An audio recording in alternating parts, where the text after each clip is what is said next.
to develop peace of mind and how to reduce anger, jealousy. All these, through training of mind, you can tackle destructive emotion and increase positive emotion. Perhaps, if may I say so, like me. At the beginning, we all same, but through you see thinking. Now today my mind more peaceful, and towards Chinese communist.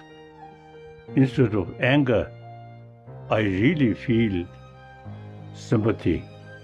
They are short-sighted. No, short-sightedness. And narrow-minded. So I also pray for them. I never feel negative feeling. So that's very good.